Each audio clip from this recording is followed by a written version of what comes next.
Good evening, everybody. Thanks very much to John Douglas for hosting us here this evening. Look, we're here to have a conversation really with Jane McAlevey on my right-hand side. For those of you who don't know, Jane has written a book, No Shortcuts, Organising for Power, which we're going to talk about in a little more detail in a moment. Jane is a community organiser, a union organiser, an environmental activist, an educator, an author, and more recently a postdoctoral fellow at Harvard Law School, and even more recently a former LA Raiders fan. But most importantly, it has to be said, she's a friend to the union movement and a friend to the union movement here in Ireland.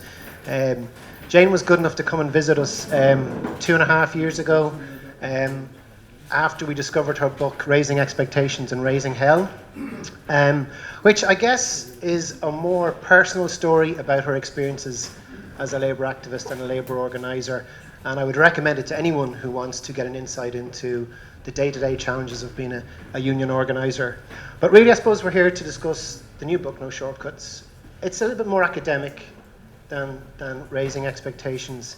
And I want to talk about the title, but before I do that, just to maybe set up the contents of the book a little bit. And my plan this evening is to just go through a few questions with Jane, and then we're going to open it to the floor and try and make this more discursive and more participative. You talk about 3 kinds of activism in the book: advocacy, mobilising, and organising. And you talk about the different implications of the different approaches that unions might use, that the labour movement might use, and how they really feed into different outcomes. Can you tell us a little bit about those 3 different approaches and what they mean? Because they really form a central theme, I think, throughout the book. Yeah, thank you, Ian. And thank all of you for coming this evening. It's really good to see you. And I want to thank the unions who have once again brought me here, and I'm delighted to be sitting in Mandates Hall and being interviewed by Brother McArdle from CWU, and thanks to Unite and everyone else. So the question that you just raised, I sort of outline in the book that there are sort of 3 overarching strategic choices that I think that unions, and not just unions, but also frankly in the community organizing sector, but I'm addressing mostly unions. There's 3 sort of strategic frameworks that I think I'm trying to delineate really clearly in this new book. So one is advocacy, one is mobilizing, and one is organizing. And part of what I say in the opening chapter of the book is my obsession is sort of the distinction between mobilizing and organizing.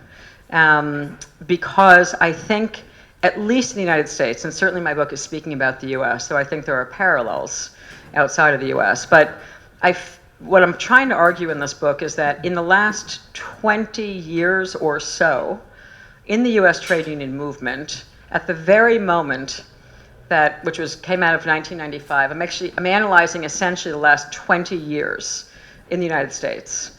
And I'm sort of issuing a critique and a challenge at the same time, because when I came in as a full-time organizer in the trade union movement, it was on the promise and the hope that we were going to sort of like organize anew the working class in the United States. So in 1995, huge change happened in the United States. We had our first contested election in the national AFL-CIO, that's like our National Trade Union Federation.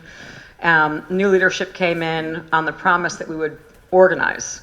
And part of what I'm actually trying to analyze is that, in my view, we didn't actually organize. We actually mobilized. And to me, mobilizing is a different strategic approach than what I call deep organizing. So let me just say what the three of them, that's sort of the overarching argument I'm making. But so essentially I'm arguing that there's advocacy, there's mobilizing, and there's organizing.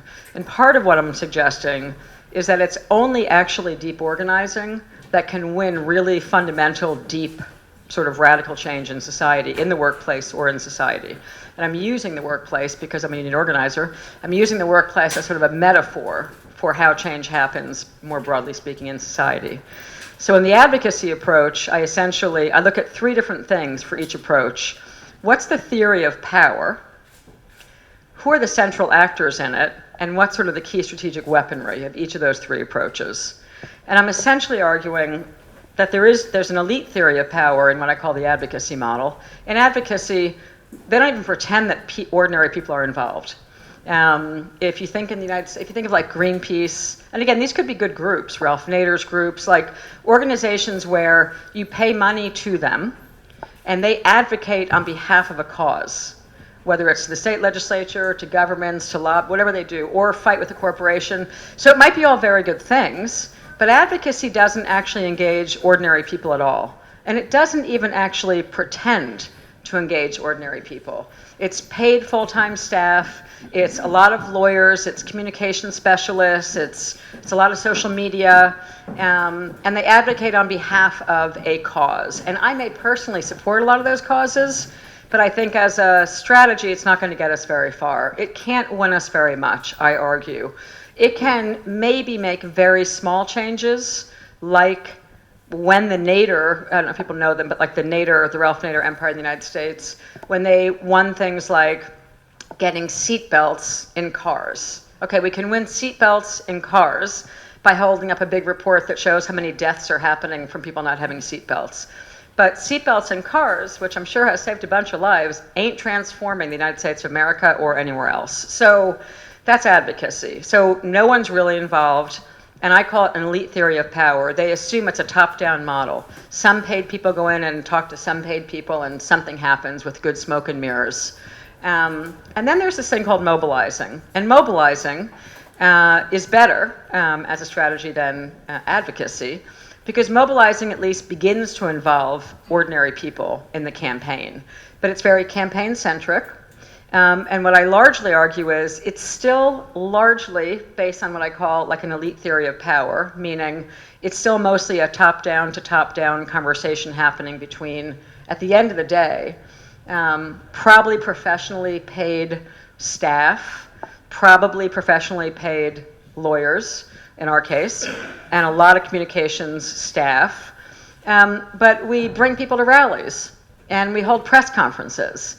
And we do get some people involved in the community or in the workplace. They'll come and testify in front of governmental bodies. So it's no longer just lawyers testifying. There'll be people actually doing some of the work. But at the end of the day, the people who are making all the decisions are still largely the people in power, and then professional sort of paid staff. And I'm arguing that that's really what happened primarily in the last 20 years in the US trade union movement. So we got more workers involved, but we weren't fundamentally altering how we thought about how power worked. And then I distinguish organizing, which is what I spend most of the book trying to give examples of, and I give several examples of what I think of as really good, deep organizing. And by deep organizing, I mean, first of all, the theory of power is different. It's what I call a mass theory of power. It's mass power. It means the masses of people are actually involved. And it's not going to be that some 1 or 2 or 3 or 4 people go in and sort of cut a deal and then everyone else waits to be told what's happening. It's actually masses of people involved in negotiations for their own future, and being determinative about what's going to happen. And it relies on, it's certainly very open to disruption. Every example of positive deep organizing that I talk about in No Shortcuts involves strikes, just for starters. So strikes, real strikes, and I have to say what real strikes are. To me, real strikes are not one person holding up a sign in front of a building, fast food place for sake of argument, and calling it a strike. Real strikes are 90% of the workers, at least. That's the threshold I use in the US, and it may not be the same here. But for us, real strikes mean 90% or more of the workers have walked off the job together, united, in a great defiant act. And they're not going to walk back in until something's been resolved. And each of the stories I talk about, certainly in the Chicago Teachers Union, which is one that may be more familiar to people, but I do a really deep analysis of how the union went from being a very low participation, frankly not very good, not just low participation, but just not a very good union, where members were really not involved whatsoever. And I walk the story through about how when a sort of dynamic team of more progressive teachers took over the union, and in just basically 2, at most 3 years, transformed a 28,000 person union to lead the biggest strike in the new millennium in the United States, and a strike that riveted the United States and put a lot of energy back into the idea that a mass theory of power and mass strikes could still win again in our country. So that's one of the examples I walk through in the book. So essentially, I devote most of my energy in this book to showing that mobilizing, while it has some use. I mean, I don't want to knock mobilizing. It's got some use, and it works in some situations and for some struggles. But it's really different than what organizing is.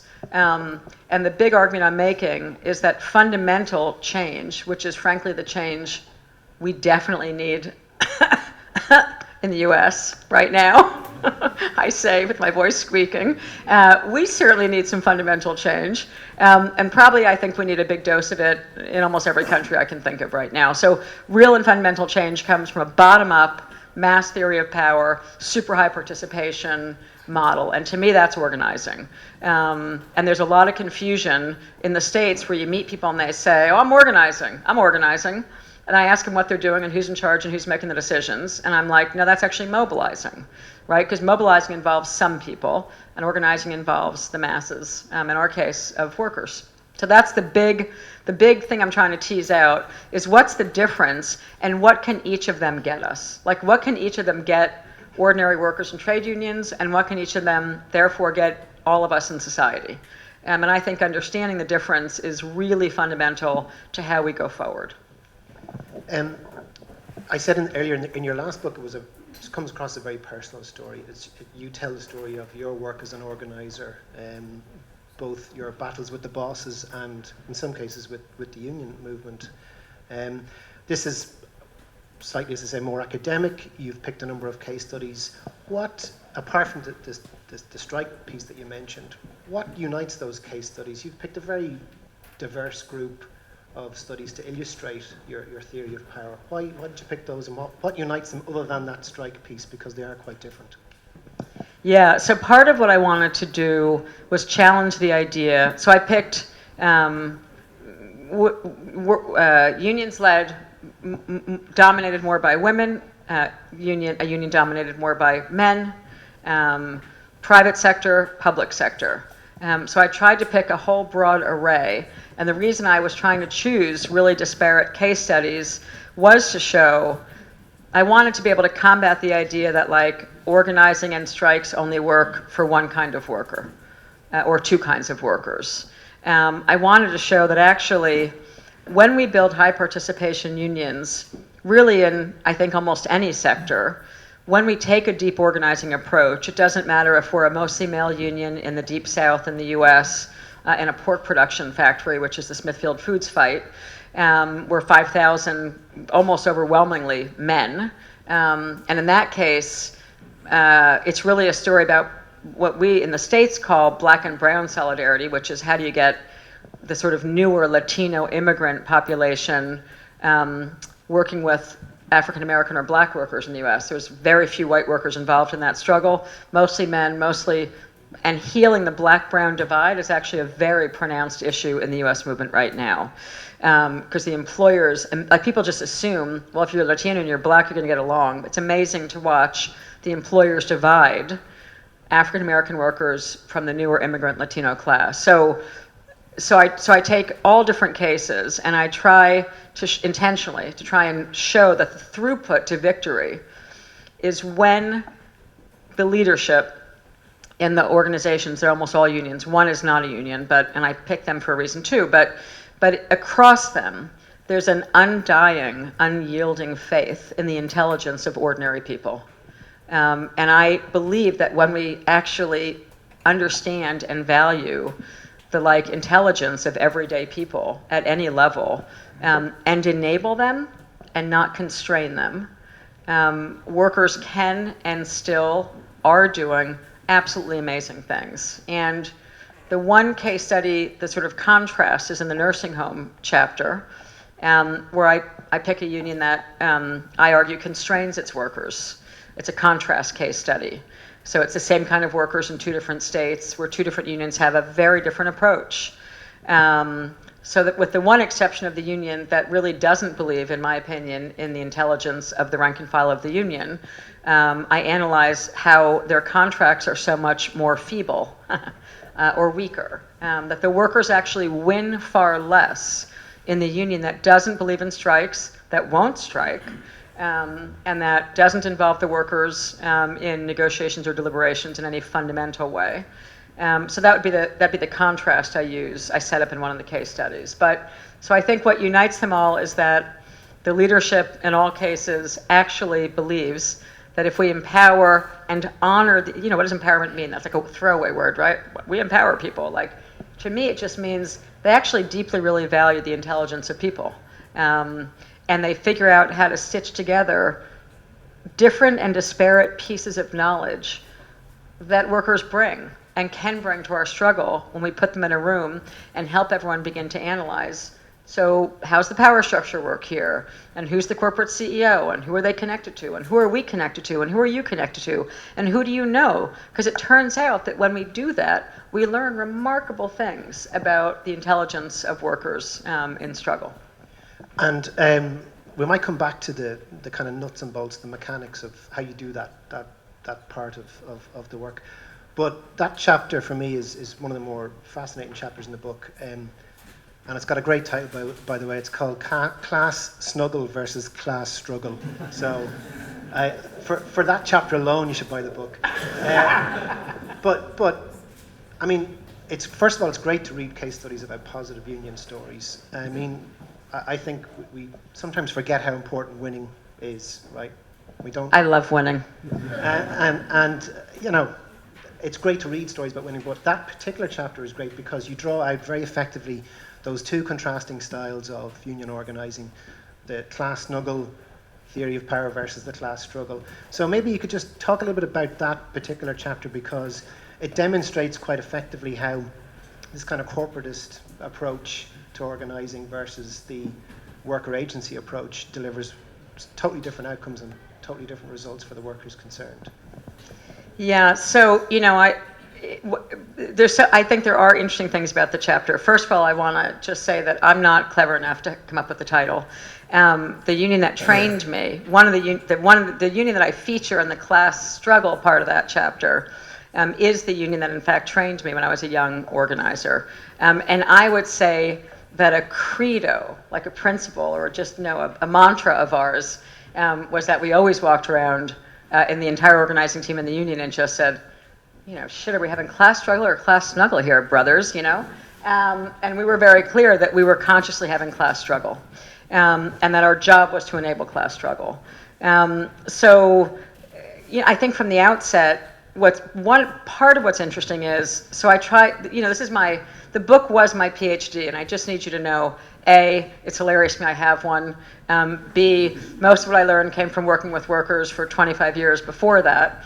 And what I learned having a break to do some reading, that in the old, when I'm running campaigns, to be perfectly honest, when I attempt to read a book, if I'm in 19-hour mode, I go to sleep and I wake up and I have like the imprint of the page of the book, and I've ruined the book because it's like on my face because I've sweat and fallen asleep. But I can never read when I'm actually running an organizing campaign, which I returned to doing in the last year, which was incredibly great fun. But so part of what I was trying to do in the academic environment was just frankly, in academia they say, if there's any academics here, people will say like, I'm making the following argument. And first of all, I was like, shit, man, I don't want to make an argument. I want to win an argument, right? Like, I'm an organizer. Like, I like to win shit. So I'm trying to win an argument that class struggle is more effective in the end, seriously. So in the academic game, I tried to take like-paired case studies in that case. So I took a union that had the exact same workforce, largely women of color, in the service industry, which is what we call nursing homes. I think you call long-term care or social nursing homes? Okay, good. So nursing homes. So I was comparing nursing home workers to nursing home workers. I was comparing them in two, what we call blue, which means Democratic Party leaning states. And they're even in the same national union, which is SEIU. So there are two different local unions in the same national union. And they've got a completely different approach. I mean, just as different as it gets, which is why it was a perfect case study for me. And I analyzed essentially, what was their theory of power? Did they believe that mass participation by ordinary workers was sort of the way to win? And the union that trained me, which again, I'm analyzing them after I worked there, but the union that trained me, I was trained in a basic philosophy of, for starters, all negotiations are open, meaning every single worker can walk into negotiations when we lead them. And in contrast, the local union that I was contrasting it with didn't invite a single worker into the negotiations. They cut a completely top-down deal where the terms and conditions were essentially predetermined. Which nursing home could be organized was predetermined in the top-down deal, and the local union would only access the right to do a top-down deal in a nursing home if they first were successful in lobbying the state legislature to increase the amount of money that went to the bosses. Which to me feels very corrupt. It's not considered corrupt. I mean, there was nothing technically illegal about it, but I feel like it's a corruption of what a union is. And so what became very important for me was not just to feel like it was wrong, but to actually analyze the contracts that each union won. And therein tells the story, because I lay out the difference in what the workers themselves, meaning not themselves in one case, but what the workers, quote unquote, get by having a union. And one of them, they win far less. They're essentially minimum wage workers. They have very few rights on the job. And it's kind of a bummer, if you ask me. And in the other union, workers fight like mad, they fight like crazy. It doesn't mean that they don't learn how, like in 1199 New England, which is the union that's on the class struggle side, people who mentored me and who gave me the idea of class struggle versus class snuggle, because we used to joke as young organizers about what class snuggle meant, which was cozying up with the employers too much. In the class struggle model, we were all open negotiations, every worker's involved.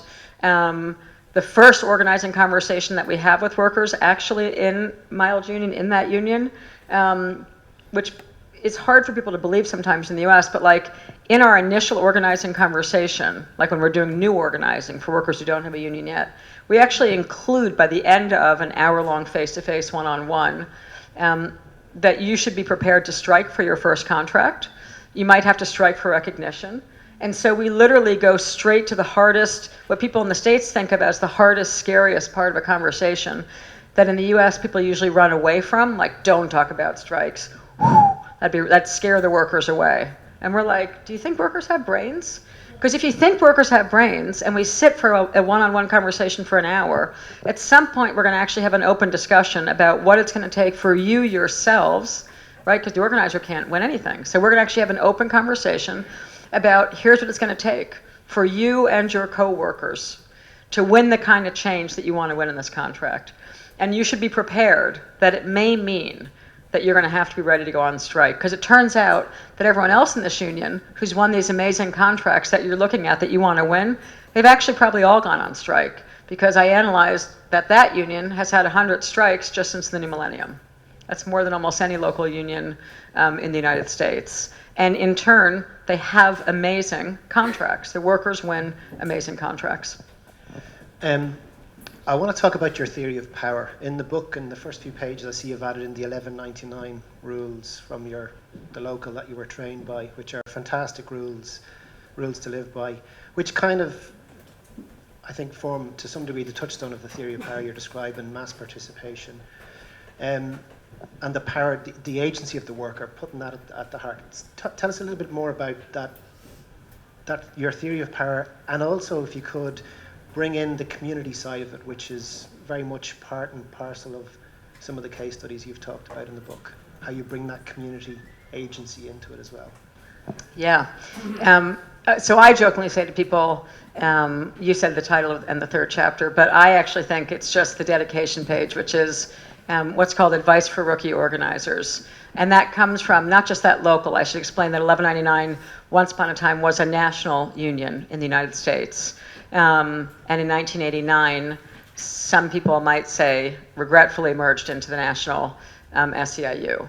And in some ways, a lot of the model got sort of pulled down in the same ways that we could say that global trade agreements tend to pull down rather than lift up the best of national standards, for sake of argument. So, in advice for rookie organizers, I mean, there's several cardinal rules that I was raised on as a union organizer. And the one that I just want to start with from the advice for rookie organizers, which I think reflects what we believe, is the rule that says, I think it's like Rule 17. It says, there's enough oppression in the life of workers not to be oppressed by their organizer. Yeah, so, and we also say, I think Rule like 5 or 7, I can probably do them all by now, but, because it's literally like our creed. But another one of them says, the working class builds cells for its own self-defense, identify their leaders and recruit them. And I think that's sort of at the heart of sort of the method. I don't want to say model, because I think model isn't both an overused term and not necessarily accurate or correct. I would argue that I'm analyzing principles, like do we have any? You know, like do you walk in and cut a deal with the boss that no one knows about? That would be a different principle. Or is the principle that we're not going to cut deals unless workers are actually signing off on them and involved in them? So I'm analyzing principles and methods. And the methods that I was trained by, that very crucial one that says workers build cells for their own self-defense, identify their leaders and recruit them, is essentially what the organizing method is that I was trained on. And in practice, what it means is if I'm approaching a new, let's say hospital, because I had the pleasure in all of 2016 in helping to lead the largest successful organizing drive in the US, in the healthcare sector certainly, in Philadelphia. So a big campaign that almost no one's heard about because that other evil thing happened in 2016 in the US. So that evil thing has been sort of, overwhelming the news cycle. But soon, I just wrote my first piece about this big campaign in Philadelphia, but so let me give an example from the campaign in Philadelphia, which was a hospital campaign. And part of what we understand to win, in this case, I think what people call Greensfield's organizing, new organizing, is that in every single shift and every single unit in a big hospital or a small hospital, there's a set of informal leaders among the rank and file workers. And those informal leaders are people that most of their coworkers turn to when they don't know how to do a procedure, when the boss tells them to do something and they're actually not sure how to do it and they don't want to get in trouble, or in fact they just want to do it really well. And we analyze who do those workers turn to in a peer-to-peer relationship, right, just among colleagues. Who is it that the workers turn to for help, for guidance, when they're stuck, to get something done in the workplace?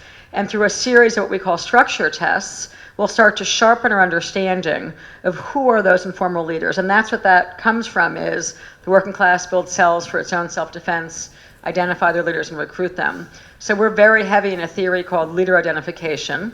And I don't mean leader like someone has a title, right? In a new organizing campaign, ain't no one got a title. The title is we're workers. So how do we find the leaders? And the first thing that I learned and I talk about, and it's a theme throughout the book, is that sometimes these worker leaders, the informal worker leaders, are not pro-union, frankly, at all. They're, on a good day, they're undecided about the union, and sometimes they're super anti-union. And in Philadelphia, a piece I just wrote that will be out, I don't know when, sometime, I analyze exactly this scenario, and I can talk about them because I was just going back to interview these workers that we helped last year. So in one unit, in one hospital, we had a unit called telemetry, which is the nurses who read the screens that get hooked up to your arms and your heart and your everything when you're in a hospital. We had a unit that was running completely anti-union, 66, literally 66 workers in the unit. We're in a tough election. 65 won't sign a union card. 65 won't talk to us. One worker will. Her name is Liz Miller. I love Liz Miller, for the record. I would like to have a drink with her in a bar or in an Irish pub any day of the week. She sings songs. She sings great, union songs on her guitar. She's totally charming. I think she's adorable. She might be offended by adorable, but I use that word genuinely. She's a senior nurse, close to retirement. The first time I met her, she told me a story about how back in the old days, in the 1970s, I learned about power, Jane, because we all had to wear skirts, to the hospital, when the nurses still had to wear skirts and get their butt pinched by the doctors and stuff. And she said, and one day we all just said, we're not wearing skirts anymore, and we're all going to come in pants. And they all went in pants the next day, and that's how they changed the rule that, women nurses had to wear dresses. So meet her many years later. Now it's 2016 in Philadelphia, and she's a senior nurse, and she's on the night shift. And she's lovable. She comes to every union meeting. She comes to the first union meeting about forming the union. She comes to the second union meeting. She takes membership cards. She's amazing. She's totally committed to the union. And 4 months later, she can't basically sign anyone up in her unit. So that's a union activist. And there's this person that we start to identify named Marnay Payne, who's really the informal leader. She's a day shift nurse. She's African American, not white. Liz is white in a mostly black unit. And Marnay Payne is the day shift leader, and she's African American, and she's a young nurse. She's tough. Marnay goes on to lead the anti-union campaign ferociously. The Facebook post, her last Facebook post on the anti-union Facebook that was set up the day before the election, said, some unions, it was really good messaging. I told her this because now we're good friends. Fast forward. But anyway, it was really good messaging. It was really effective. She wrote, not all unions are bad, but PASNAP, which was the union that did this amazing work, but PASNAP is the devil. Vote no, vote hell no, in all caps. Marnay finally breaks pro-union a little bit later in the campaign, after the election, and while we're trying to negotiate the first collective agreement with the workers. And I understand as an organizer, this is the difference between organizing and mobilizing. Here's an example right here. And PASNAP believes in all the same stuff I do, which is why I went to work there last year. If you're in a mobilizing union, once you win the election, you don't care. You don't care what's going on. You don't care. You won the election. Dues collection's going to happen. You're going to win a contract. You're going to win a crappy contract. It's not going to be great. You're going to win $1 to $1 more, maybe, a little raise. You're going to win a grievance and arbitration process that's going to take like a year and a half. You file and you wait 60 days, then the boss can respond in 80 days, and then another 120 days. You're going to win a grievance and arbitration process. You're going to win a contract, but it's not going to be a great contract at all.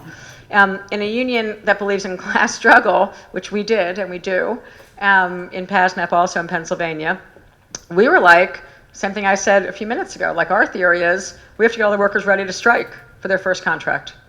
Because if we can't get them ready to strike for their first contract, they're not going to win a great contract. And last I looked, in the US, workers aren't going through a hard fight to win a crappy contract. They're going through a hard fight to change their lives, to make changes on the floors and in their personal lives. So for us, the day after the election, we have to still go get Marnay, and we have to go get her unit. Because if we can't get the 66 nurses in that anti-union unit to eventually break pro-union, the boss is going to know we're never going to be able to have a 90% out strike in that hospital. So we have to go get Marnay, who is in fact the organic leader, what I call the organic leader, the informal leader, the leader that the working class turns to in her unit if they get in trouble or something like that. So eventually we get Marnay to break pro-union, and what happens? In the meeting, 7:30 at night, she's coming off the day shift, and she signs her card. And the discussion is, I'm done now, right? Like I signed the card, and the discussion is no. Now you have to go get your unit signed up. Like you have to do it, not us, because you are actually the leader of these workers. And between like that day and the next day at 9 a.m., she signed up more than 50% of an anti-union unit in 14 hours to support the union, and would go on to lead the strike vote several months later, and is now elected to the executive board in the union, and has been leading all the workers who are skeptical about the union firmly into the union. So that core principle, I think, is a long way of saying how that principle translates in real life, which is the working class builds cells for its own self-defense. She was a tough leader. She's a smart leader. She's tenacious. She's a damn good nurse. and everyone followed her. And Liz Miller, who I adore and love openly and publicly, and she's wonderful, came to every union meeting, but couldn't actually move her coworkers to get through the fear of the campaign and sign up. And so I'm trying to tell a story all the way through the book about activist-focused strategies lead to mobilizing and weaker outcomes, and informal leader-driven strategies are the only ones that can lead to high participation, really serious mass participation, and therefore really amazing outcomes in the end of the fight. So I have to ask what probably most organisers in the room are thinking, because you glossed over, you convert this anti-union organic leader to a pro-union leader. And for any of us who've done union organising, we've been in campaigns where we identify the person we think is the right leader. We just cannot crack them. So how did you convert this organic leader into a pro-union? Organic leader. Yeah. Yeah. So was it yourself, or was it the original activist you identified? Like, what process did you pursue to make that connection and conversion? Yeah. Well, I just want to stress again, to me the most important thing is that we never let up.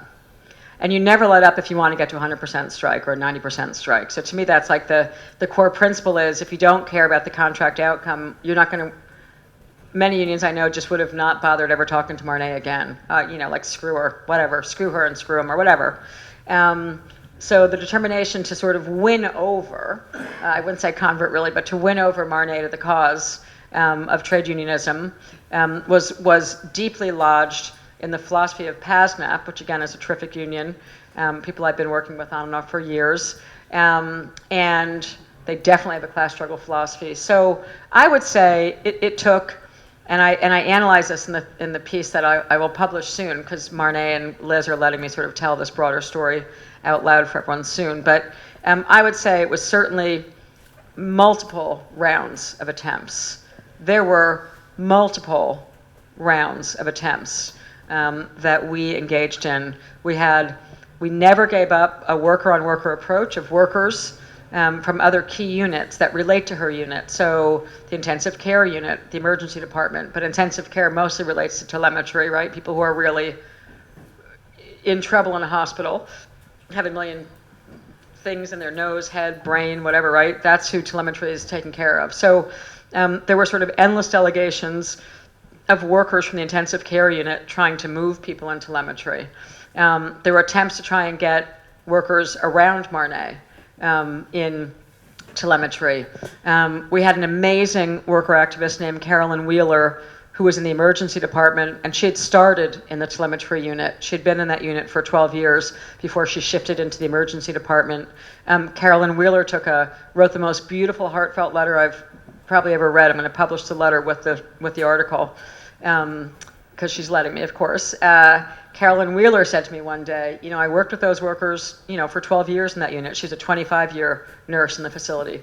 And by the way, I should say the backdrop to this wasn't like that some working class folks just decided to hate the union. They hired IRI, which is the most sophisticated union busting firm in the hospital industry in the United States today. So we were going up against the Pinkertons of modern America, who were running mandatory captive audience meetings, one-on-ones, threatening workers, giving them secret deals.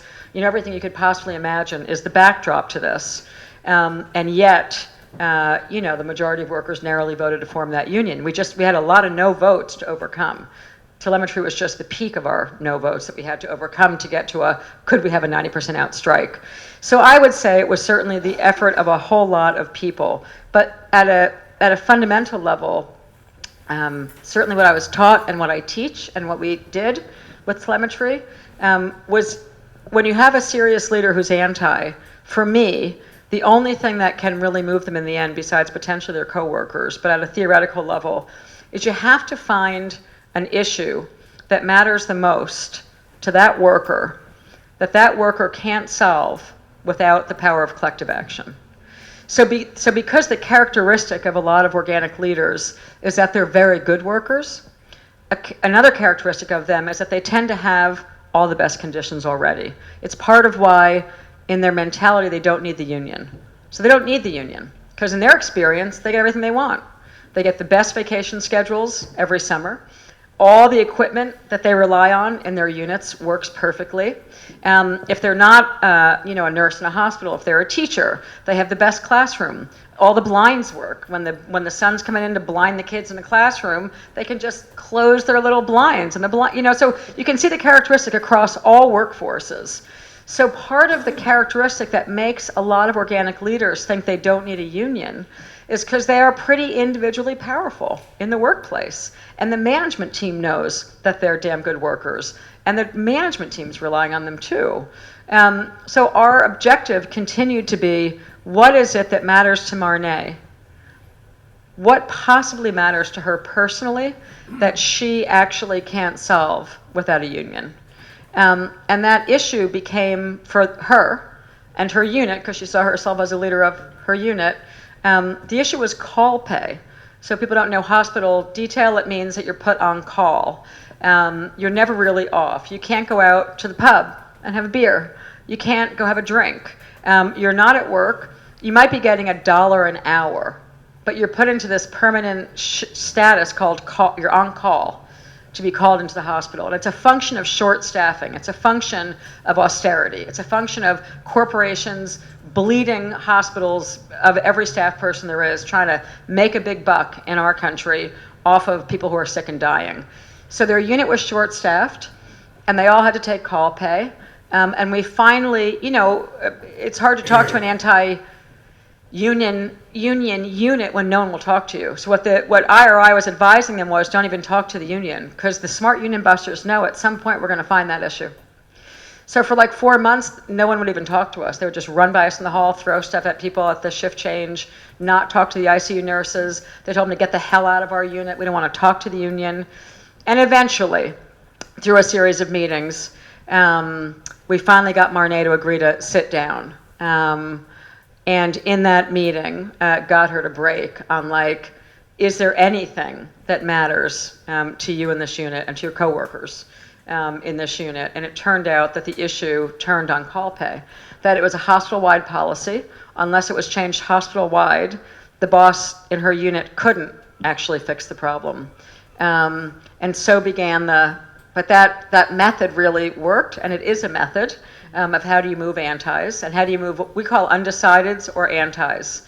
And mostly organic leaders break undecided. Quite frankly, if too many of them are breaking anti, you're not going to win the vote. So they're mostly undecided.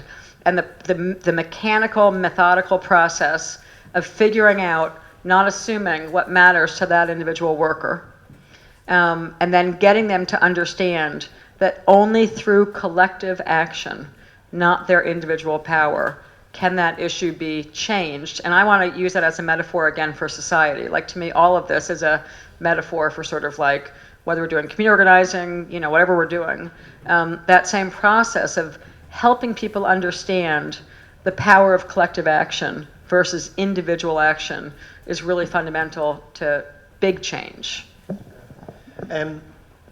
You talk about charting the community, that piece, and we referenced it earlier, how you fold the community organising piece into the workplace organising. And it's a theme throughout the examples, the case studies you gave. The most striking was probably the Chicago Teachers Union and the way they really did a lot of work to prepare the local community groups for the strike that was about to happen, and really how that delivered a victory for them in terms of was it Rahm Emanuel, I think, was the mayor, who really viciously went after them and thought, we'll just portray these as lazy, overpaid public sector workers and we'll carry the day. And in the end, they didn't, and the workers won. But just in terms of the method and process, if you could talk a little bit about that chart. So you moved the agency from the workplace to the community. How do you go about discovering that power? And also, you seem to help the workers themselves discover their own power in those discussions that you have. Could you talk a little bit about that? Yeah, so for sure in the United States, teachers have been at the center of being demonized. They're like the face of the attack on government workers in our country. And it's an amazing thing to try to turn a teacher, who we used to bring apples to, right? The image of your lovely teacher, into everything that's wrong with public education in America is the teachers' union's fault and the teachers. So they knew that they absolutely had to get to the broader community before that strike happened, long before it. So essentially, it was a process of charting the teachers' social and community relationships in Chicago, so that the teachers themselves, so first they were making like charts, wall charts, of like, who do you know in the broader community? Which parents do you have a good relationship with? Do the parents go to a church? Chicago is a black city, Philadelphia is a black city. We have two sort of predominantly black cities still that are big in the US, and I had the pleasure of being in one of them last year, but which means in those cases the black church matters a lot. In terms of the power structure of the region. So, do the parents attend, a powerful black church? Are they involved in, if they're Latinos, are the parents or the teachers themselves involved in, we call a soccer club, but we mean a football club here, because in the Latino networks, footballers clubs are like very, very big. So literally, mechanically, methodically beginning to chart by asking in dialogue. And in Chicago, it was mostly a teacher-on-teacher exercise, which I think is super fun. So it's teachers sitting down and paired up with each other, like the steward or the activist leader in each of the schools would begin to systematically set up a system where on lunch breaks and before school, but mostly on lunch breaks in the break rooms, in the teacher lunch break rooms, they began to ask systematically, who is it you know? What parents are you connected to? In some cases, the students, right? Because the students themselves played a big role on their picket lines as well. Why? Because there was no school. So a lot of the parents in the end during the strike were actually part of the success of that strike, which I talk less about because there was so much to talk about, what led to the success of the strike, was that the teachers actually set up a relationship where lots of the parents could actually bring the kids to the picket lines and spend the day so that the parents could work, which is a bit of a debate actually in the union, because some of them thought we shouldn't let them do that because we're trying to create a crisis, right, to get to the end. But anyway, so it was a mix in the end. But so it's a very systematic way of having the workers themselves begin to understand that they have a whole set of relationships in their own broader community that, if manifested in the same way that we organize in the workplace, can be really powerful. And certainly for public service workers, but I actually think for every worker. And in the Smithfield case study, I talk about it too. They didn't do it quite as methodically, but they did really engage the faith community, certainly, independent media and community organizations in North Carolina, a little bit less systematically, but very strategically in the campaign. And certainly in the work, the method that I believe very heavily in, and we did a lot in the campaign in Philadelphia last year, I call it comprehensive charting just because I gave it a name, but we chart all the social relationships among workers in the workplace, and for me the next step of that is, once we have the workplace and the worksite organization strong, then, only then, gotta get the worksite strong, because to me the foundation of the House of Power and the trade union movement is a strong worksite by worksite. Do we have the Marnays? Do we have the right informal organic leaders in the workplace? Is the worksite strong? As soon as the workplace structure is strong and powerful and high participation, then we flip to doing what's called the charting of all the workers' social and community relationships, and then we empower and encourage the workers in teams to go then ask of their own community for support in the contract fight or support leading up to a strike. And it's a totally amazing process. I think workers fear that their community won't support them. And a lot of workers will say to us, well, why should we get a pension or health care or a better wage when a lot of our community won't? And the truth is, as Mr. Douglas was saying to me earlier, the working class is really resilient. And the truth is, when workers go to their own community and ask for support and help and show the possibility that some of us might actually do better in this fight if everyone gets involved in it, the community signs on in droves. And so, but that's an organizing model in the approach to the community, because what many unions in the US do that I'm slightly critical of is very top down. They write a check to a big church group, they write a check to a community group, and then they just, it's like, you come support us, we'll scratch your back, you scratch ours. And this model that the Chicago teachers did a brilliant job of was very much a bottom-up model. It was the workers coming to understand that together they had more power in the workplace, and together with their community they had more power in the broader society. And they really changed the power structure, not just in Chicago, but in the whole state of Illinois, which is still playing out today, by the way, because there's been a right-wing hedge fund governor in the state of Illinois for the last few years, and he came in declaring he would do to Illinois what was done to the workers in Michigan and Wisconsin, which was taking away collective bargaining rights, taking away dues checkoff, turning the states into what's called right-to-work states. And this son of a something came into Illinois saying, I'm going to do the same thing, and he thought he would. And he has not done it yet, because the Chicago Teachers Union transformed hundreds of thousands of people in the working class in the city of Chicago to come to realize who's the devil and who's the angel here. And it sure as hell ain't Rahm Emanuel or the hedge fund billionaire Bruce Rauner, who runs that state, who really is just so angry that he has not yet been able to destroy the trade unions. And it's on the back of a bottom-up organizing model in the community by the teachers union. Okay, very good. I've monopolised you now for the best part of an hour, so I think it's a good opportunity to open this discussion to the floor. So has anyone got any questions? And I would emphasise the word questions. Let's try not to make observational statements on the state of organising or anything else. Yeah. How's it going? My name's James. I'm a shop steward in SuperValue. You mentioned at the start that you have examples of organising in your book as being all strikes. Is there another form of organising apart from strikes that you think will work?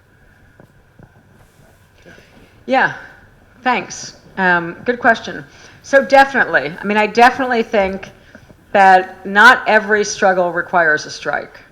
But I do think, so if I just stick with Chicago for a minute, I do think it depends at what's at stake. And it depends what the demands are, to some degree. So you could use something more like an advocacy approach or something more like a mobilizing approach in some scenarios, if our demands are not as significant, for one, and if the workers cost less, for sake of argument. So one of the things I contrast in the book is, like in the Justice for Janitors campaigns that became very big in the US, sort of well known in our country. And partly I think that they're using a mobilizing model, and I say it works fine for them because the workers are much more low wage. So their demands are much lower in some ways compared to a teachers union member who's making a decent salary, but most importantly in our country has huge benefit. He has a real pension still, and a real health care plan, and things that cost the employer a hell of a lot of money. So that's one answer. Is I try and correlate it to the type of worker and the kind of the cost of the worker, like literally the cost of settlement. I try and do a math formula on like what would the cost of settlement look like, and I turn the idea that I get from being a chief negotiator of contracts, like what's the cost of settlement of this contract? You know, at a $30 an hour level, at a $20 an hour level, at a $10 an hour level. So it's the cost of settlement to me relates to the question of how much power we have to build. So I turn the cost of settlement, the price of the contract, into a lever for analyzing how much power will be required to win. So that's one. Then secondly, there are definitely workers today, but I don't think it's just today. I think it's been forever, for whom the strike weapon is a pretty distant weapon for them. So, workers who are in the contingent part of the workforce who have much less relationship day to day to each other than, say, a teacher or a hospital worker. Workers who, work a part-time gig over here and a part-time gig over here and a part-time. I guess the key argument I'm making in the book is that you have to do a serious power structure analysis for every type of fight you're in. And we have to understand going into the fight, by analyzing the power needed to win, what strategy is appropriate. And I have definitely been involved in campaigns where mobilizing worked, but it didn't work for us to win a defined benefit pension plan, a fully employer-paid health care plan, the best grievance process ever known. It might work for something else. So I'm also making an argument in the book that I think is hard sometimes for us to grapple with, but that there are some industries that are more strategic right now for us to be organizing in than others. And I think that's kind of always been true, because I'm looking at, in the US, I'm looking at the history of the trade union movement, and certainly the 1930s, 1920s, 30s, and 40s in our country, there were what we called strategic sectors. There were we should organize all workers, right? We should enable every worker there is to fight for themselves and help them and do whatever we can to support them.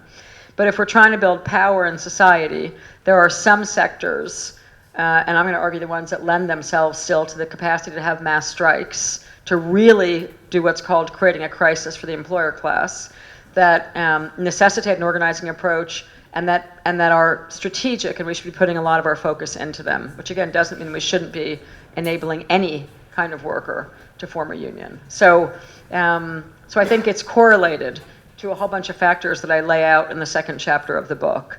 Like, what's the worker, what's the industry, how much power can they build, who's the employer, what's the power structure analysis around the employer. If we're analyzing the employer class's power in that sector, what are our leverage handles to get to them? So I think the answer is yes. And I think it really I think that the janitors campaign in the US made a hell of a lot of a difference. And it was largely a mobilizing model. Yeah, thanks, Jane. Brewery from the Communication Workers Union. Just want to touch on the chapter you did about the Chicago Teachers Union, and one of the things that you haven't raised tonight, but it's really raised really well in your book, is around the issue of political education as a part of organising. I want to just ask you, like, how fundamental is that? Because there's some trade unions in Ireland that are starting to incorporate political economy training to their shop stewards, and it's really in its infancy. So certainly for our union, so we're yet to see how that manifests itself in an organising campaign on the shop floor. And just about the education that you give to the workplace leaders in general, as well as political education. It's so hard for me because really, I just want to hear what you all think about that. But I think political education matters a lot. The question is, how do we do it? What's the mechanism for it? So part of why I'm particularly a big fan of what I call open, sort of small d democratic open negotiations, is because for me, I was sort of I worked at a place called the Highlander Centre. It might be irrelevant to most people here, but it was the original education school of the Congress of Industrial Organizations, of the CIO in the heyday of when we had really strong trade unions in the US in the 20s, 30s, and 40s. And then it became the key training and education center for the US civil rights movement later on, after McCarthyism smashed the Reds right out of our Congress of Industrial Organizations. So I went to work there when I was young, and I think most of my thinking came from having worked at that political education center. We called it a popular education center. It's sort of based on the teachings of Paulo Freire in some ways. And it basically, the philosophy is basically that adults learn best. We're not talking about educating kids. That's different, like a K through 12 theory of education, very different. So with adults, the concept is definitely that adults learn best through action. So the more actions we can create for workers to be involved in, the faster they learn the fundamental issue of, hey, there's two sides out there. There's not three, there's not four, there's not five, there's two. There's bosses and there's workers. And the faster we can get people to connect the dots to there's bosses and there's workers, the better along the road we are to people beginning to understand that same concept, in my opinion, when they walk into the voting booth. And I'm super critical of how little work we're doing in the States right now, because I think the idea that a large segment of, by the way, the idiot who's running the United States right now, I can't even say his name, he didn't win because of the working class vote. So I just want to put that to rest. A lot of damn middle class and upper class people voted for him. And if you do a serious analysis of the numbers, for one thing, I'm sick of people blaming the US working class. Blame the victim once again, go ahead. But he did peel off a portion of the white working class that I think it's criminal that he did. And in the 3 states it happened in, which is Michigan, Ohio, and Pennsylvania, they're states where we used to have really strong trade unions that used to do a lot of political education, and which was the coal miners, the steel workers, the auto workers, right, in the heyday. And they did amazing political education. And you would not have found somebody 30 years ago in those states confused about who was responsible for the pain in their life. So I think political education really matters. I think the question of how we do it matters. If we've got our activist corps, stewards, et cetera, I think it's great to, at some point we can do like political economy, like we can do like fun, good exercises. And, you know, I've seen lots of versions of how we can do like more of a classroom-based approach to it. But for me, the best way is to create the kind of high participation union where there's an opportunity for struggle pretty much all the time. Like, so instead of filing a grievance, every time there's a problem in the workplace, we're going to pick a fight with a bad manager. And we're going to get as many workers as we can involved in resolving something that a bad manager is doing, and not just wait for the grievance process to play out for sake of argument. So we're going to create opportunities for struggle that help workers themselves come to understand there's 2 sides, the 1% and the rest of us. Because I don't think saying it really helps people. I think actually people have to experience it. And the reason to build high participation unions is so that we're doing political education on the job every day. And then the other thing I would say is, I mean, I've been involved in creating steward programs where we had like steward training 1, steward training 2, steward training 3, steward training 4, certainly in Nevada. That comes out of more of my first book in my own experience. And level 4 of the steward training was basically political economy and politics. It was a pretty, but they already gone through the basics of like how to not just file a grievance. Like level 1 of our steward training program became, how do you lead a direct action in the workplace to kick this manager's ass instead of filing a grievance? Because more people can get involved in that approach than merely filing the grievance. And there are times we have to file a grievance, of course, just like there are times when mobilizing may work, right? There are definitely times when we have to file a grievance. I don't want to say that there aren't. And then the last thing for me is part of why I love open democratic negotiations, is because to me that is the ultimate political education. So if I think back to 2016, when I finally, thank God, got back to the bargaining table and got back to hanging out with thousands of workers and, out of reading and writing, like I can remember the exact negotiating sessions when we would put our economic proposals across the table that all the workers had ratified. Like I don't put proposals across the negotiating table without taking a ratification vote for the workers to ratify the contract proposals, because I want the workers to actually understand that they're their proposals. I can write them, but I ain't putting them across the table without a huge vote by the workers.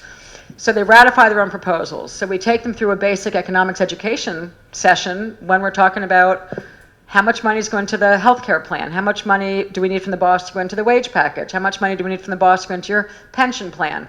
And then we begin to analyze the financials of the boss, right, of the employer that we're going up against. And so we begin to teach workers about, hey, the boss walked down the hall and, put his hand in the pocket and pulled his hand out and, oh, poor me, I'm broke. And then we actually pull out the real financials and begin to teach the workers how much money that boss has, the LIAR, liar.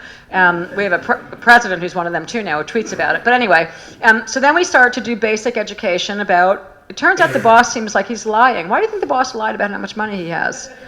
Is there a reason why the boss might have told you that he was broke when it turns out the shareholders are fat and happy?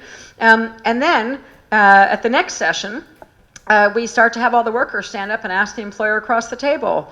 I read in the Standard & Poor's report or the Moody's report that what you told the shareholders was this, but what you just told us at the last session was something else. So could you tell us which is true, the shareholder report or your lion sack of HR guy at the table, right? And so I just want to say, like, I can remember every session because I just came through really fun because we won, of course, but fun negotiations last year, and I can remember every session like watching the light bulbs go off in every single worker's brain when they began to realize just how much their employer was lying to them. And then, like, what's a shareholder report? Why do the shareholders get so much money and we're so poor? So to me, it's too long of an answer, but like, yes. The question is, let's think really carefully about how the political education happens. Because for different people, it happens in different settings. Some people learn reading a book. Some people will never read a book. Some people will learn from a PowerPoint slide. And some people have to learn when they make their own proposal across the table and get to listen to their boss lie to their face. So it depends on how you learn. But political education really matters. Sorry. It's really just a follow-on question from your previous answer, which was you started to talk about some strategic sectors, basically. So I was going to put you on a spot there and see if you, in USA terms, if you could identify, the top 5 or 6 strategic sectors, if you like. Yes, sure. And I want to be clear that I'm not unlike several things I've said tonight where I feel really strong in my position about it, like who's the organic leader and who's an activist and what do we have to do to build a high participation union. But, I'm definitely not an economist, though I'm happy to pretend to be one, but I'm not one. So in this book, I argue in the US that right now, the 2 most strategic sectors for the next 20 years at least are, broadly speaking, the education sector and the healthcare sector. Just for starters, and here's why. And I argue why. Because when Ian was asking me about the Chicago Teachers Union, the connection to the community, partly there's been such a massive assault on the identity of the working class in the United States and the identity of what unions are, what the meaning of a union is, that we have to do a massive re-education about what collective action means and what a union is. And in both the education sector and the healthcare sector, and I don't just mean teachers and nurses, I mean the whole sector, all of those workers in the United States have an incredible relationship in their community to thousands of ordinary community members. Healthcare workers tend to take care of tons of patients. Educators, students, parents, grandparents, coming to graduation, whatever it is, parent-teacher night, I think that we have to go on warp speed right now to sort of re-educate the working class about the 2 sides, because we have this idiot in the White House who's actually convinced some people that he's a fan of the working class. Are you effing kidding me? But people really believe it. And if you go out and interview people in a bunch of states right now, they'll tell you he's standing up for the working man because he says he is. And because there ain't no unions out there helping people understand the 2 sides in the world. People don't know anymore that he's a big liar.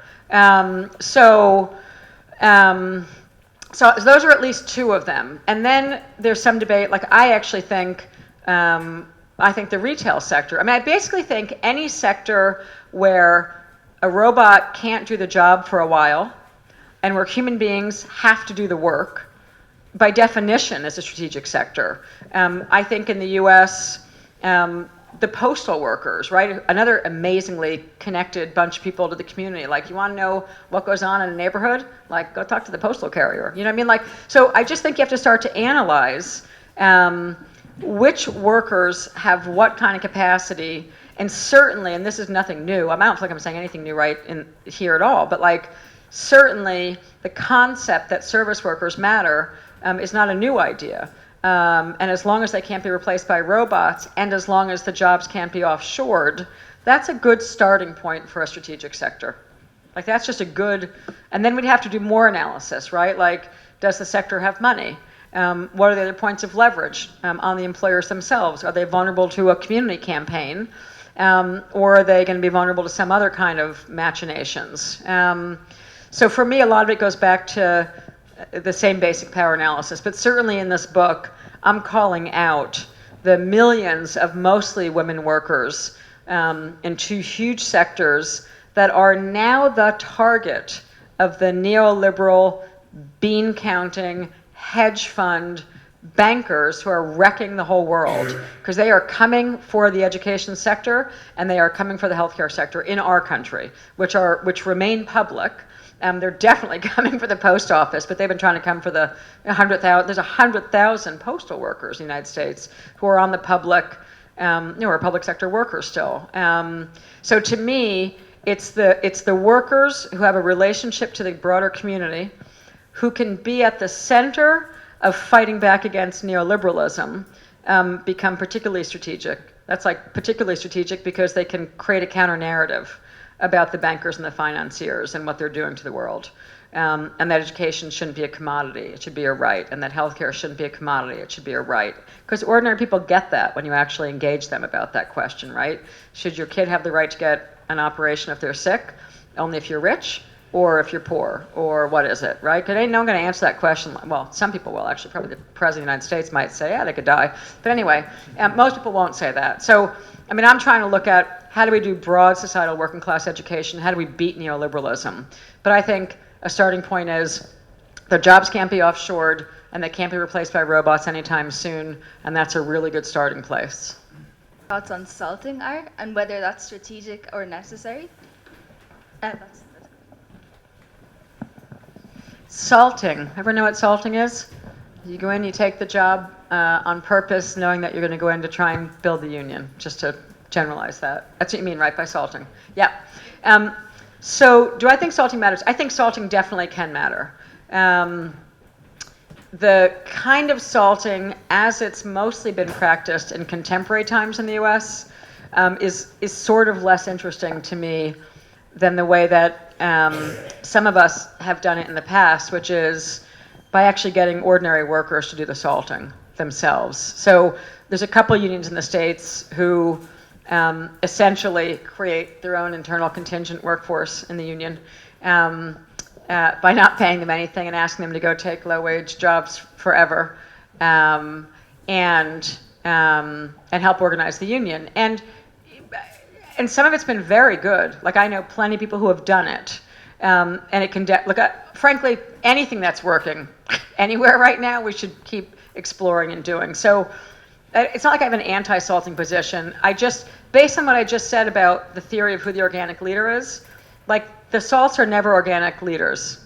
They're just never going to be. They're not the longtime workers with the most respect. But what they can do is something I'm very fond of: steal worker lists off the wall, steal schedules, do list building for us, rip shit down from departments that we need to build the campaign. So if we're clear about what salts can do and can't do, but there is a weird thing unnamed, but there's some weird dynamics in the States where, like, when some of these young people are sent in from, like, college, they actually come to believe that they're actually, like, the leaders of the working class, and I think that's a problem, to put it mildly. And I've met some of them, and I've had to retrain them. I've had to do my own re-education camp with them. Like, you are not the fucking leader. I'm sorry. You are a very hard-working young person, but you are not the leader of those workers. But anyway, so I think it can be strategic and useful, but I think we have to be clear about what the purpose of the salting is. And then I also think that there's a really high value, like with workers who are in high demand, like registered nurses, who I've spent a lot of my time with.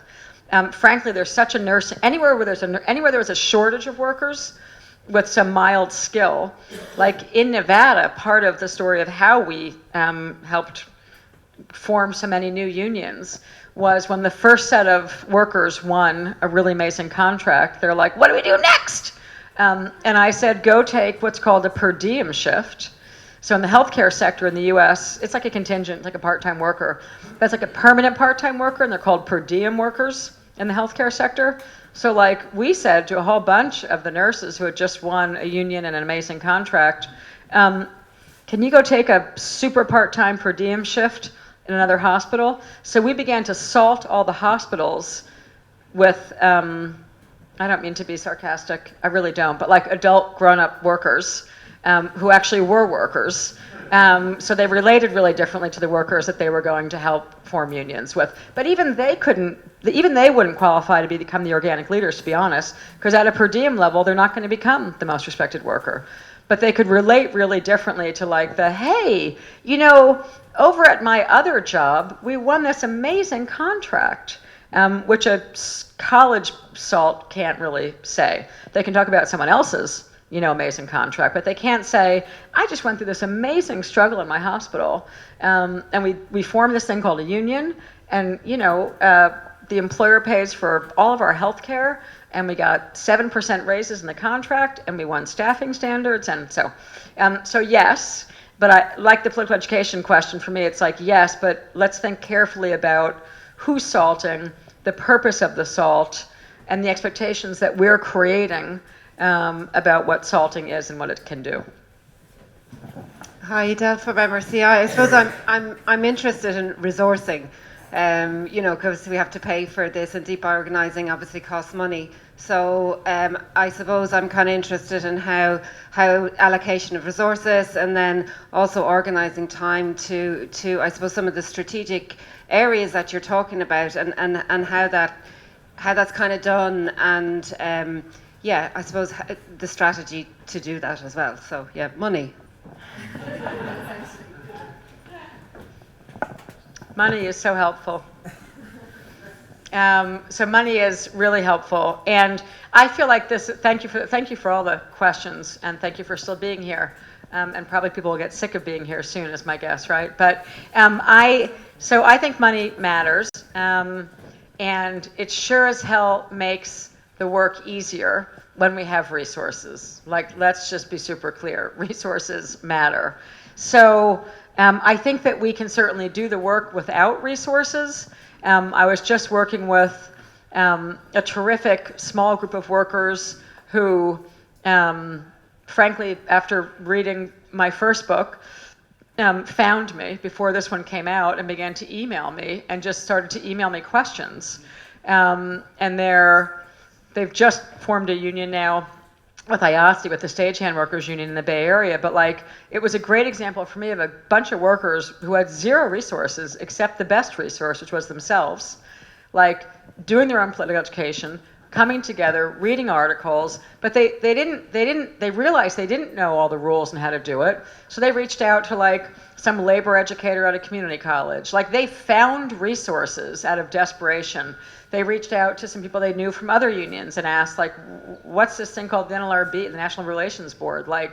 So they were they literally built themselves a union and won an election a couple of months ago with pretty much no resources except the resource of human curiosity and being dogged and finding the resources they needed to figure out the rules that are complicated, right, to actually how to get to a union vote. So I think it can be done, but I think that those same workers would have had a union probably a year and a half ago if when they put a phone call in to an unnamed local, the people had said, well, come help. You know what I mean? So it took them a lot longer. So I think resources matter, and part of why I think it's so incredibly important for the entire broader movement to support the good unions, like the unions that are sponsoring tonight's event, really for real, why it's so important that the broader movement support existing trade unions and existing workers in trade unions and defend the working class in the existing unions is because, frankly, we, meaning the trade union movement, does have more resources than any other sector of the progressive movement at this point. That's certainly true in the US.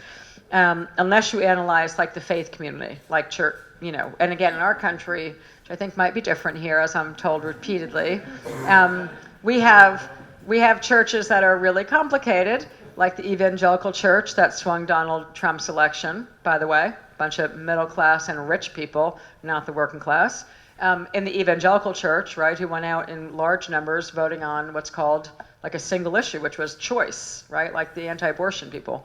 But in our country, if you look at resources, we have access to another very big pot of money, which is progressive faith leaders. But boy, they have a hell of a pot of money too, which is tithing, right? They got the best due system I know. It's voluntary and it happens every Sunday. And it's pretty amazing. And the faith community has played a huge role in resourcing movements in the United States too. So, I think one thing about technology, I'm not a big fan of techno-gadgetry. I'm a fan, I'm lying. I love having my laptop, but I'm not a fan of using it in organizing. But the one thing where, and we really saw this in the Bernie Sanders campaign in the United States, man, the one thing that's cool right now about technology is that ordinary people can sort of tithe tithe like a church or pay dues really easily because of technology right now. So the ability of people to raise money through Facebook and Twitter, and how that spread in the Bernie Sanders campaign was gobsmackingly fascinating and unbelievable. So it gives me hope that there's one good use of technology, which is that working class folks can pool a lot of money fast. But that was very, but you had to have like a super charismatic, dynamic national guy running for president, against the morons. For him to, but he galvanized, the numbers are absolutely amazing. So, can all of us, now that you can like text money to an organization, like I swear to God, it's the only thing that excites me about either smartphones, texting, or anything to do with technology, is that the Sanders campaign worked magic, galvanizing a ton of money in a really short period of time in very small donations from lots of ordinary folks. So on the one hand, I'm talking about a group of workers who had nothing and just formed a union on their own. But that's definitely slower.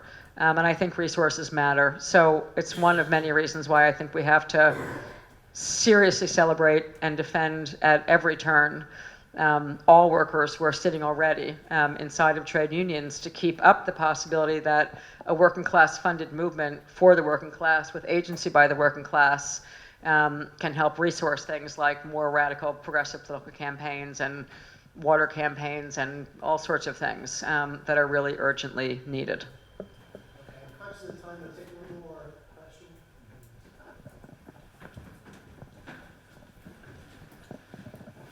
Thanks.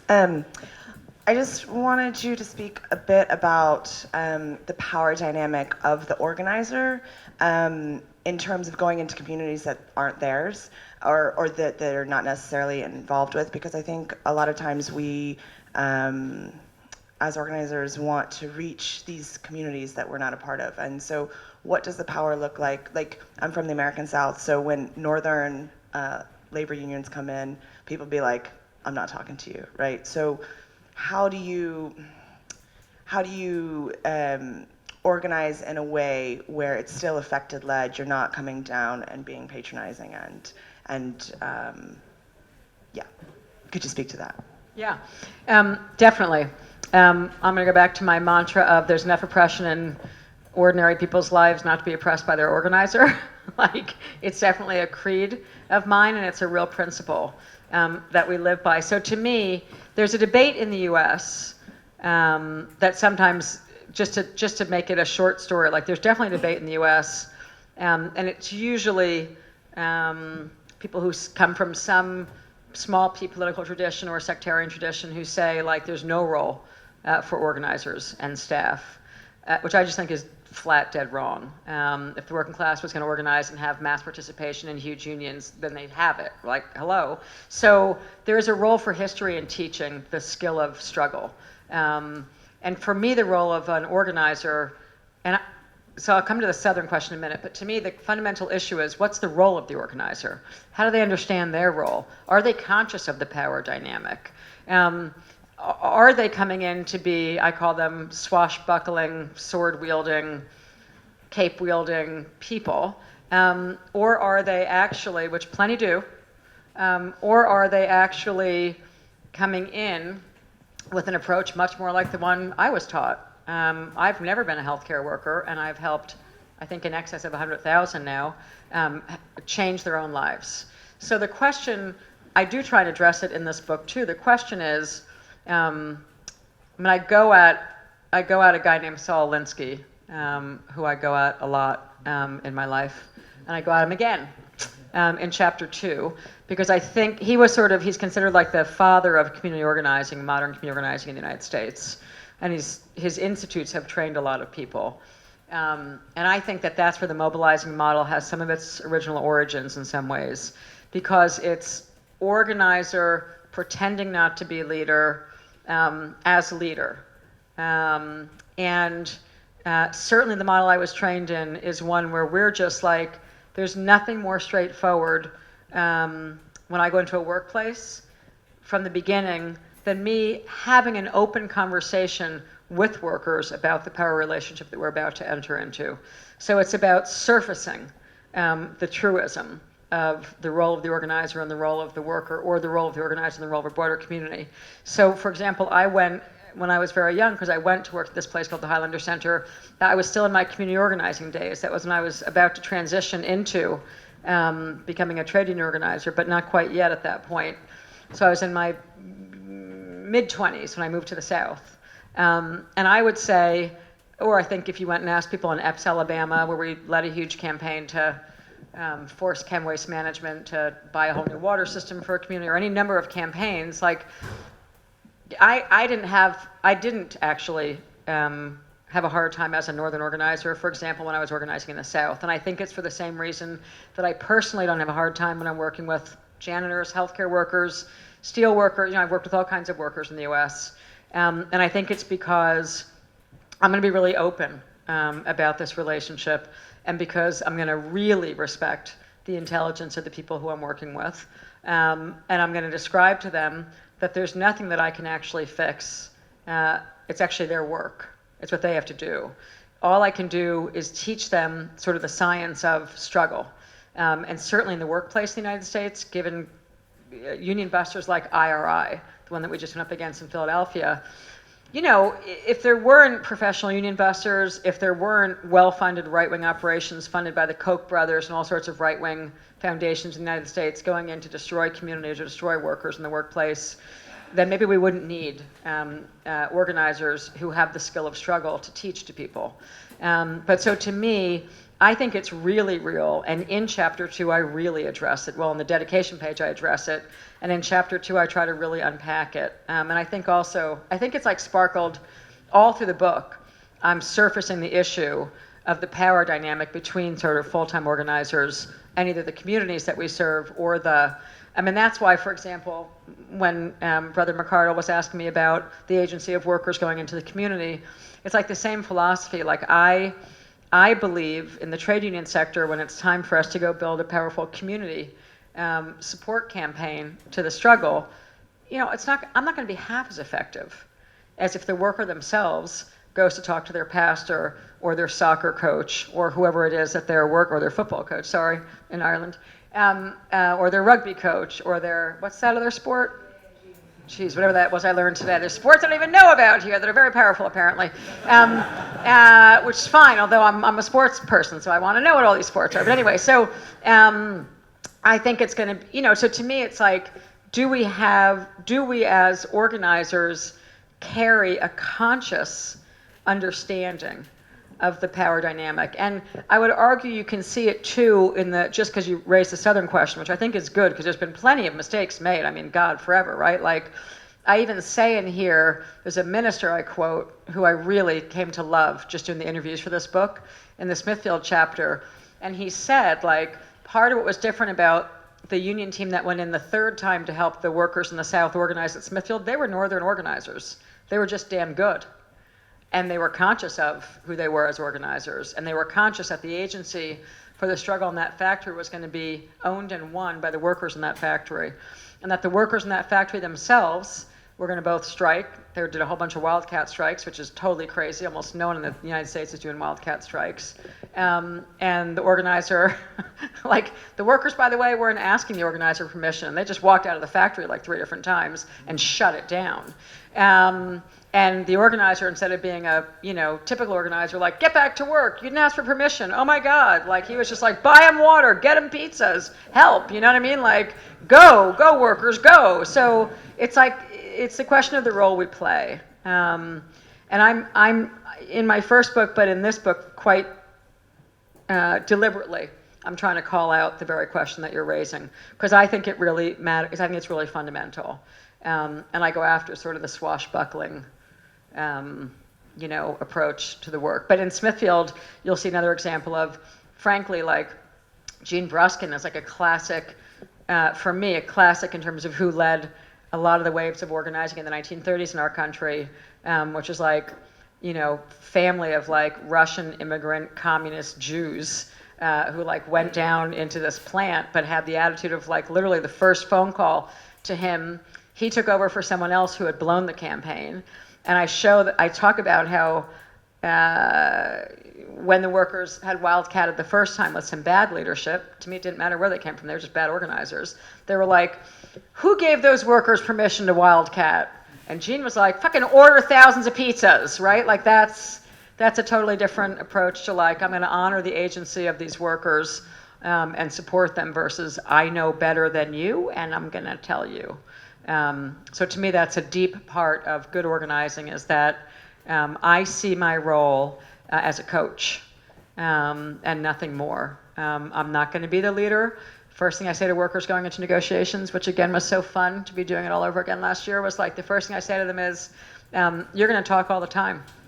I don't know what the hell goes on when you're intubating a patient, you know, like you think I'm going to tell the boss what's wrong with that? Like you do it. So, you know, the worker's like, no. I can't explain that to the employer, right? Because they're scared at first. And it's like, you know, and I put my foot down. Okay, well, then we're not going to have negotiations today because I'm not talking about it, right? Like I just have to immediately play my role down consciously and explain to the workers, we're going to win in this contract what you're going to fight for. Nothing more and nothing less. Because I, as your negotiator, am not a wizard. You have to build the power in the workplace to go after the IRI consultants and some very badass union busters. And only you can win a great contract. I can't do it for you. So I think that to me is like the golden lesson that I'm partly trying to unpack in this book. Brilliant.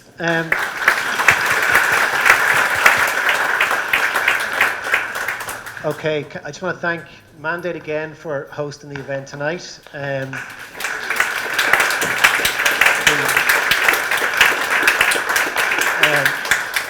Thanks to the sponsoring unions, Mandate, my own union, Communication Workers Union, and Unite.